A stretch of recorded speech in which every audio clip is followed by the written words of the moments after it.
పండించిన ధాన్యానికి క్వింటాలకు 500 రూపాయల బోనస్ ఇస్తామని హామీ ఇచ్చి రాష్ట్ర రైతాంగాన్ని కాంగ్రెస్ ప్రభుత్వం మోసం చేసిందంటూ ఆరోపిస్తూ కాంగ్రెస్ ప్రభుత్వానికి వ్యతిరేకంగా బీఆర్ఎస్ పార్టీ శ్రేణులు ఆందోళనకు దిగారు.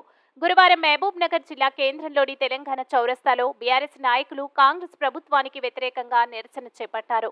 ఈ సందర్భంగా మాజీ గ్రంథాలయ సంస్థ చైర్మన్ రాజేశ్వర్ గౌడ్ మాట్లాడుతూ కాంగ్రెస్ ప్రభుత్వం రైతులను మోసం చేసిందని ఆయన ఆరోపించారు. ఎన్నికల సమయంలో రైతులకు 2 లక్షల రుణమాఫీతో పాటు రైతులు పండించిన ధాన్యం అమ్మిన తర్వాత క్వింటాల్కి 500 రూపాయల బోనస్ ఇస్తామని చెప్పి మోసం చేశారని, అందుకు నిరసనగా బీఆర్ఎస్ పార్టీ ఆధ్వర్యంలో తాము రైతుల పక్షాన పోరాడుతున్నామని ఆయన వెల్లడించారు. ఈ కార్యక్రమంలో డీఆర్ఎస్ నాయకులు గోపాల్ యాదవ్, దేవేందర్ రెడ్డి, శివరాజ్, వెంకన్న, లక్ష్మయ్య, శ్రీనివాసులు, నరేందర్, జంబులయ్య తదితరులు పాల్గొన్నారు.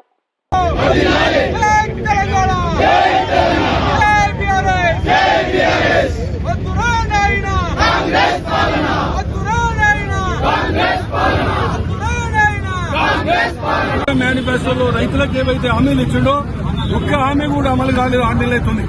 రైతుల రుణమాఫీ అన్నాడు. డిసెంబర్ 9 తారీఖు నాడు మీరు క్రాప్ లోన్ మాఫీ అయిన తెచ్చుకోండి, మళ్ళీ 2 లక్షల రుణమాఫీ చేస్తాడు. రైతు బంధు 15,000 ఇస్తాడు. 15,000 రాలేదు. ఇవాళ రైతులకు బోనస్ క్వింటాలకు 500, అన్ని ఓట్లకు సమానంగా 500 బోనస్ ఇస్తాయని చెప్పాడు. కానీ ఇంత నిర్లక్ష్య వైఖరి, కఠిన వైఖరి రైతుల మీద ఈ కక్ష సాధింపు చర్య మంచిది కాదు. ఇవాళ ముఖ్యమంత్రి గారు బేషరతుగా నిన్న మీరు సమీక్షా సమావేశంలో వాళ్ళు సన్న ఓట్లకు మాత్రమే నేను బోనస్ ఇస్తాంటున్నాం. కానీ అధికారంలో రాకముందుకు ఒక మాట, అధికారంలో వచ్చిన తర్వాత ఒక మాట. ఇవాళ మేము తక్షణమే రైతులందరూ కూడా కళ్ళలో ఉన్న నానిపోయిన ఒడ్లన్నింటి కొనాలి, రైతులకు బోనస్ ఇవ్వాలి, రుణమాఫీ చేయాలి, రైతు బంధు ఇవ్వాలి. ఖచ్చితంగా ఈ గతంలో హామీలు, ఎన్నికల మేనిఫెస్టో ఇచ్చిన 6 హామీలు కూడా ఒక్కటి అమలు కాలేదు. నీవు రైతుల మీద కక్ష సాధింపు చర్య పాల్పడుతున్నావు. నీవు ఎప్పుడైతే రైతు ముఖ్యమంత్రి అయితేనే రైతులకు న్యాయం జరుగుతుంది. నీవు ఒక జిల్లాకు సంబంధించిన వ్యక్తివి. ఇవాళ జిల్లాలో ఎంతో అన్యాయం జరుగుతూ ఉంది. ఇవాళ మనకి ఈ జిల్లాలకు 24 గంటల కరెంట్ వస్తలేదు. రైతుల కళ్ళంలో ఒడ్లు నానిపోయినాయి, మొలికెత్తినాయి. రైతుల పట్ల నిర్లక్ష్య వైఖరి నశించాలి. ఖచ్చితంగా రేవంత్ రెడ్డి నిరంకుశ పాలనని శ్రమించుకొని రైతులకు బోనస్, అన్ని ఓట్లకు సమానంగా క్వింటాలకు 500 బోనస్ ఇవ్వాలి, రుణమాఫీ చేయాలి, రైతు బంధు చేయాలని చెప్పి రాష్ట్రంలో రేవంత్ రెడ్డి గారు ముఖ్యమంత్రి అయినప్పటి నుంచి కూడా రైతుల పక్షపాతిగా వ్యవహరిస్తున్నారు. రైతుల మీద కక్ష సాధన చేస్తున్నాడు.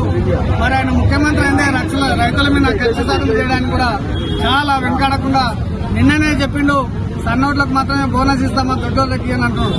గతంలో ఏం చెప్పిండు, ప్రతి ఒడ్లకు కూడా 500 రూపాయలు బోనస్ ఇస్తున్నాడు. అది లేదు. ఇప్పుడు కూడా టీఆర్ఎస్ ప్రభుత్వం గతంలో ప్రతి సెంటర్ లో 3-4 కాంటలు పెట్టి ఒడ్లు తీసుకుంటుంటే ఈనాడు కూడా గ్రామీణ ప్రాంతాల్లో ఉడ్ల కుప్పలు అట్లనే ఉన్నాయి. వాహనాలకు నానిపోతున్నాయి. రైతులు దొడ్డోడ్లు సన్నోడ్లు కాదు, మొత్తం కూడా కుప్పలుగా వస్తున్నారు. కొనే నాతులు లేడు. మార్కెట్కి వేస్తే పోయినసారి సన్నోట్లు 3,500 దాకా రేటు పోతే ఈసారి సన్నోట్లు 2,000 తీసుకుంటున్నారు. అంటే అది రైతులను మోసం చేసినట్టు కదా. ప్రభుత్వం ఒకసారి రైతులందరూ ఆలోచన చేసుకోవాలి. కేసీఆర్ గారు ఉన్నప్పుడు రైతులను కనురెప్పలాగా కాపాడుకుంటే రేవంత్ రెడ్డి గారు వచ్చిన తర్వాత రైతుల మీద కక్ష సాధించుకుంటూ కరెంటు సక్క లేదు, నీళ్లు సక్క లేవు, పండిన ధాన్యాన్ని కూడా సమంగా కొనే పరిస్థితి లేదు. మరి బోనస్ లేదు, రైతు బంధు లేదు, రుణమాఫీ లేదు. మరి ఈయన ఎందుకైనట్టు ముఖ్యమంత్రిగా రైతుల మీద కక్ష సాధింపు చేయడానికి ముఖ్యమంత్రి ఎవడు కూడా రైతులను ఇబ్బంది పెట్టినప్పుడు చాలా రోజులు నెగలేడు. ఈయనకు 3కు వచ్చింది, 2 నెలల్లో కాలం తప్ప అంతకన్నా ఎక్కువ గడువు చేయలేడు. ఎందుకంటే ఆయన మించుకొచ్చింది కాబట్టి రైతుల మీద బల్లం లేపి దిగిపోయే తరుణంలో ఉన్నాడు కాబట్టి నేను ఏది అని చేతులు ఎత్తేసిపోతే మాత్రం రైతులు తిప్పులాడి కొట్టే పరిస్థితి ఉంది. నేను ఉమ్మడి మామనాడు జిల్లా అంటాడు. ఉమ్మడి మామనాడు జిల్లాకైనా ఉరగబెట్టింది ఏముంది? ఉమ్మడి మామనాడు జిల్లా రైతులకైనా చేసింది ఏముంది? ఒకసారి మీరు మామనాడుకు తెలంగాణ చౌరకు చెప్తే బాగుంటుంది. దయచేసి మామనాడు జిల్లా చెప్పుకోవడానికి మాకు సిగ్గుగా ఉంది. ఇలా మా పాలమూరు జిల్లా బిడ్డ ముఖ్యమంత్రి అని చెప్పుకోవడానికి మాకు సిగ్గుగా ఉంది. కాబట్టి రైతుల మీద కక్ష సాధింపు చర్యగా మానుకొని ఇకనైనా కన్ను తెరిచి మా రైతులకు మేలు చేసే విధంగా మీరు సాయం చేయలే కానీ చెప్పి రేవంత్ రెడ్డి గారిని మేము ధైర్యంగా హెచ్చరిస్తున్నాం.